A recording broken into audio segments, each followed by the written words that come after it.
I mentioned to you both earlier that the first time I saw this film, I think the thing I was most moved by was seeing a work that was very much about labor, but that most of the films we see about labor are about its relationship to capital, and often in factories, and how, as you mentioned in the introduction, how this is a film about after kind of a liberation from that, or gaining an autonomy. And so the work in this film is work that they're doing for themselves in this autonomous place.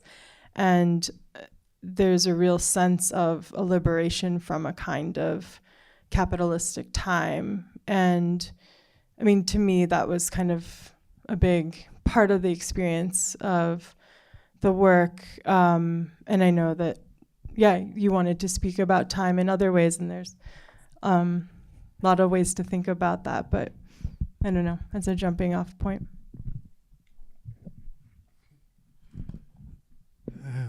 Thank you, everybody, to still be here with us. I don't know. Also, I really want to talk about this, but I feel also maybe because we heard it was a kind of a demonstration or something happening here, and I feel like it would be decent to talk about it, to avoid it. So if anybody has anything to say about that or questions about it, we will be happy to talk about it. But yeah, about time, I don't know. I think one thing which happened to us the first time we went there is realizing how much work was put into this place, because we went with a pretty naive idea, maybe, or not knowing much about the place, and then we hear a lot in the media or every place that it's a place of lazy people, or a place of, like people or like just outsiders who just want to do nothing, or thing like this. And then arriving there was very striking to see how much work was put into the action, which was the ideas of how to live and how to put that in place, and how much it was difficult for people to organize free times, for example, but how also the time spent working, which I think we saw in the film, was a good time most of the time. It's not something we were like people feel alienated about, because it's the work they want to do, because they need to do it. So, and this way, it seems that our day will go will not depends on really time that somebody will impose on you or whatever. It's just time that you decide to spend on this one activity. Yeah, and because it's, it's farmland. As I said in the beginning, it's a territory that anarchists were invited to squat by farmers who had been there for 8 generations, who didn't want to leave the place that they were in. And so folks arrived in a place where the function of time was essentially agrarian. And so I think when we were there, we also understood that it was not a monthly time or a weekly time, but really like a seasonal time that was happening there, that there was a real long-term presence of things growing and being planted and cut down.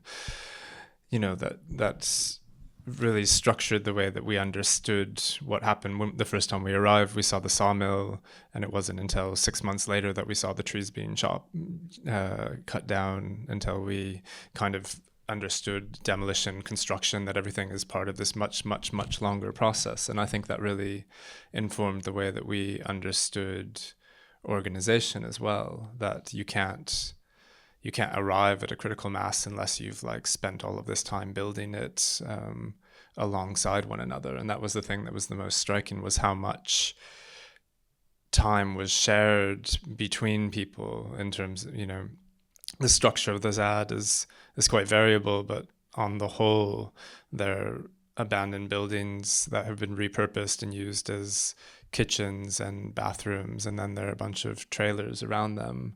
And people who live in these collectives are they're having collective meals 2 times a day, every week. They're cleaning together, they're working, that there's a real commitment towards being with one another. And that was the thing that felt really present in terms of, for us, in kind of understanding what to make of it, or how to understand what it was. And when we first entered the ZAD, I think we had imagined we'd make a film maybe in a shorter period of time, but we ended up going back over the course of 14 months. We spent 10 days every 2 months. So we spent 100 days filming and maybe averaged about 1 shot a day. So most of our time was spent not filming. Most of our time was spent working with, sleeping next to, cleaning, cooking, kind of trying to understand what it felt like to be in this place as opposed to what it did concretely. Yeah, we filmed 12 hours, so it's 12 hours filming over 100 days. It's not very much.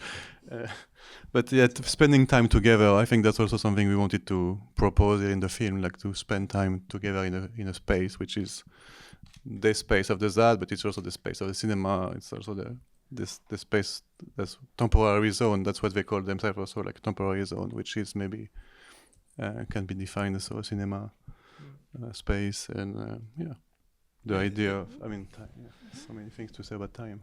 It felt like the film, I mean, I've said this a bit, but I've made, this is the 5th feature film that I've made, and I always wanted other films to be really long, but they never wanted to be long. But from the beginning of this film, it felt like it was the form that it wanted, and it made sense that in order to kind of be with it, you had to be with it, that the cinema is a space of cohabitation, a space of existing in parallel, of like empathy, perceptual experience, that all of those things happen. But if the subject is time, then you really have to like let yourself be with it for a while. So for us, it was always a horizon, a possible horizon, but it felt like pretty clear that was going to be where it landed, in terms of duration, that the film would be longer than other films.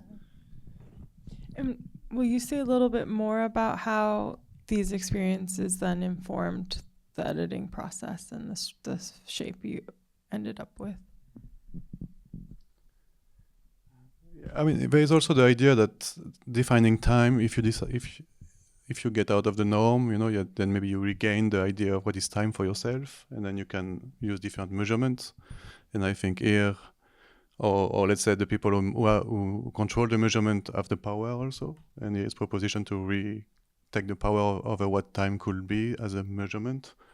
And it's not something which is regular in our case, so each shot is different length, or it's not that we let the film roll to the end, but it's defined by our decision to, or sometimes intuitions, to start and finish the shot at some moments which were for us the right moment at this moment, let's say.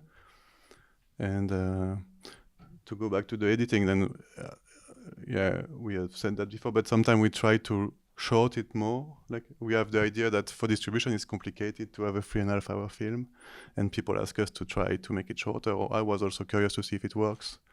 And by cutting those shots smaller, basically they will not have the same inherent time, so it will like just fall apart and not function for us anymore. Yeah. So the editing was a lot of that, in fact. No, go for it. I mean, I shot it, so I felt like I never imagined, I sort of understood that the shots couldn't be reduced in duration, but we tried, and then we ended up sort of being pretty close to the original length of the shots when we filmed them, which was really just based on a process of being there, paying attention to what's happening, talking with people, figuring out what we wanted to shoot, what we didn't want to shoot, and then deciding on the moment when the thing would happen and having that be the thing that we did.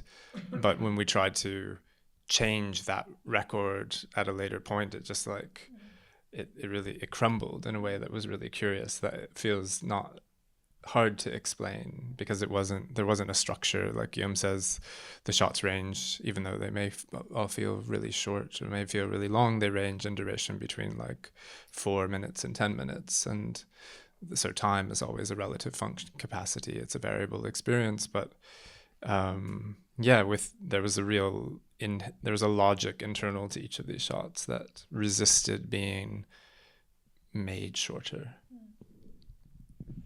And the sound was all recorded sync, but will you talk about the other work you did around the sound design? Yeah, I think, I mean, I had the really great experience in 2013 of working with a sound designer named Nicolas Becker, who is French and comes from a kind of like pretty heavy narrative, fully sound background where he would recreate most sounds for things. And I was making a film with Ben Rivers called The Spell to Ward Off the Darkness, and we had what was ostensibly a documentary and presented it to him, and he went in and started re-foleying like at least half of the sounds that are in the film, sort of amplifying them, changing them, shifting them, redoing them. And that idea of working with sound in that way of like taking what we understand to be a nonfiction image or a nonfiction sonic territory and really like amplifying it felt really exciting. And with good luck, we did that again. And then we worked with a bit, but then it was sort of baked into my brain that this is the realm of possibilities. And while I feel like direct action is like, as a film, quite direct, it's quite straight, like that the sound that you see is the sound that's happening. A good 50% of it is re-folied or added to. And I think maybe like the chainsaw sequence is evidence of that if you're filming somebody sharpening a chainsaw in the woods, you're not going to be able to hear like the horses and the chainsaw and the breath and the trees with the same sort of acuity. So you have to be able to move between those things. And that's what not remaking, but sort of amplifying things or creating more layers of selectivity. And I think because also in one of the challenges of making this film was dealing with a territory that was quite large, like I said, like the size of an airport, runways and gift shops and everything. And when you're filming it on the ground, it's really hard to know the spatial relationship between things. So one of the ways that we could propose continuity or contiguity was through sound, by allowing you to hear the sounds of other things in shots, but also to kind of treat the space, the cinema space, as one that was spatial, that had sound on the sides and sound in the back and not just sound in the front. And so we spent a while working on that, which is always like one of the more exciting parts of post-production, I think. Yeah, I think trying to make it sound very like it was natural, but it's a lot of work to make it like this. And also to try to get the simultaneity of the place through. Quite often we slide from one shot to the others, like silently, so you will not notice that we change shot if you close your eyes, but the sound is like trying to make those places working like at the same time. The sound from the next shot begins in the previous shot, so that when it cuts, you're like in it without understanding that you've actually, to not be able to feel the cut felt like a really important thing, so that spaces were constantly becoming other spaces. Yeah, maybe it's good to say that on the site we were 3 people all the time. So Ben, Bruno was a sound recordist who was mostly having a boom and a couple of mics, and then a lot of lavalier, so on the horse or on the people far away, so that we can then after that reconstruct the sound as we want. Yeah. We should open up to questions. Yeah. Yes, Joey. sir. There's a mic. With the time stuff, I noticed there's no cell phones in this movie of the people there. Were you shooting around this? Did nobody have cell phones? How Luddite is the group? And it makes sense, I guess, to be making a movie and film about people that are not there. There were some cell phones maybe in the one action sequence with the all of the smoke and. Yeah, there are not a lot of cell phone. I mean, there was a moment when we were making this film that we understood like everything that's happening is ideological, that all of the actions that people are doing are in service to some like bigger cause, bigger position, right? So like the drone operator during the period of autonomy was building drones not just to get high and fly above the clouds, but to like produce counter surveillance against the cops. And the ZAD is populated by people who the French state considers terrorists and has named terrorists and has put under like deep surveillance.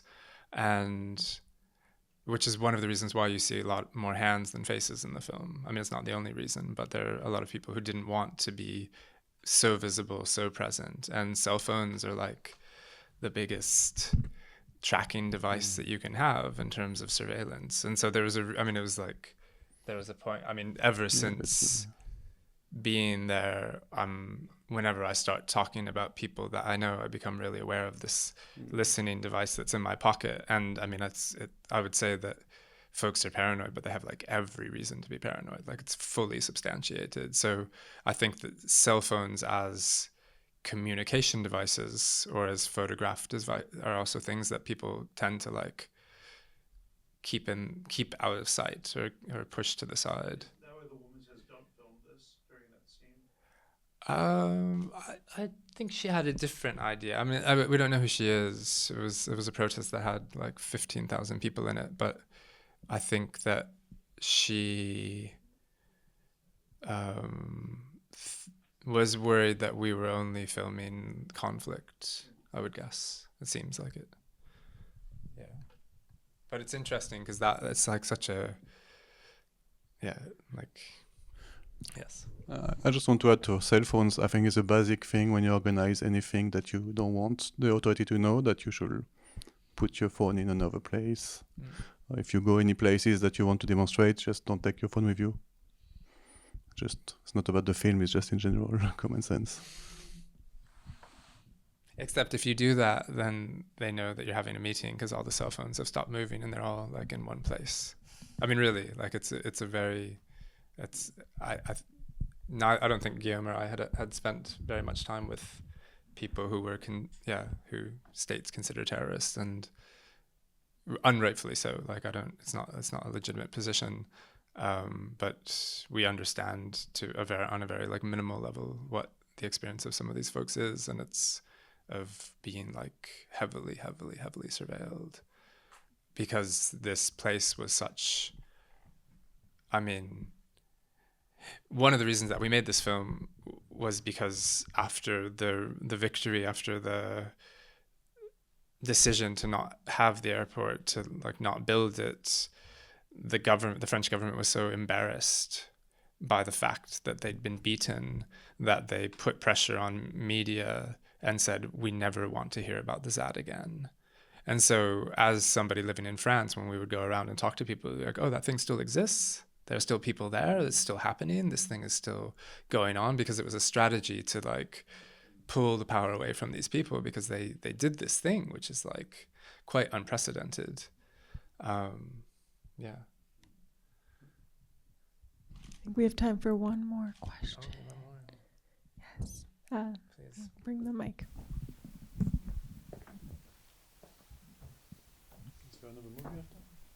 There's another movie after this. We need to leave this.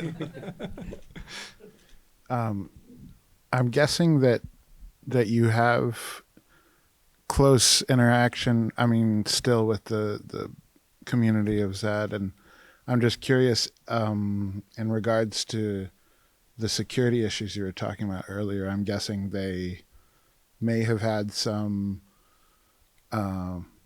pre-viewing of this, or if perhaps, I guess I'm curious, have you screened the finished work in ZAD and what their reaction is?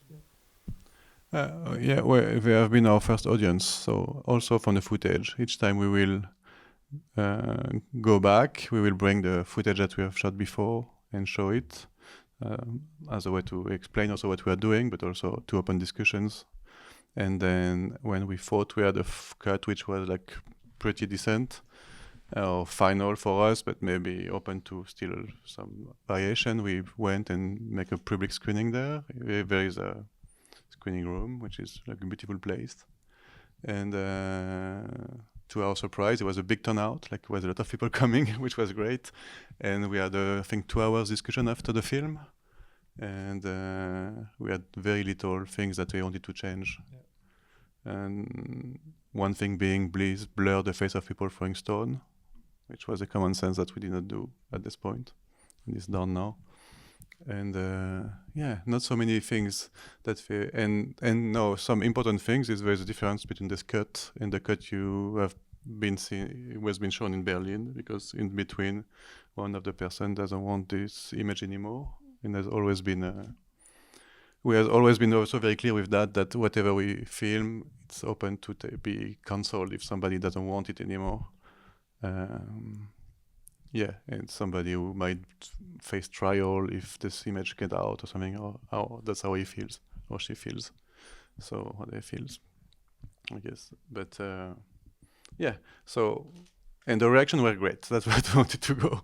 No, we were very happy, and that was the first really positive feedback on the film, that we went out of this screening with very, very enthusiastic and happy heart, because they felt very represented by what we were proposing, and in a way that it hadn't happened before to them. That's what we heard. So we were very touched by that. Yeah, I mean, this is a place that was really maybe overly represented in the French media for a good 5 or 6 years. And so there are lots of journalists, there are lots of media people coming in. One of the ways that we got in, because there was a media arm of the ZAD that was there to welcome reporters and journalists who wanted to come in and interview people. So we made contact with them, and they let us come in, and then were surprised when we didn't ask to talk to anybody specifically, but just said we wanted to hang out and come back and keep coming back. So there was, I think, folks there were already quite aware of themselves as images and the different degrees of precarity that it put them into by being images. And so maybe also connected to the cell phone thing is that, like, nobody wants to be photographed unless you have permission. And so consent was always like the first thing that we did, which is also why we worked so slowly and so visibly, and really were clear as we could be about what we were doing, so that people could choose to participate or not participate. And that was like a constant arrangement within that.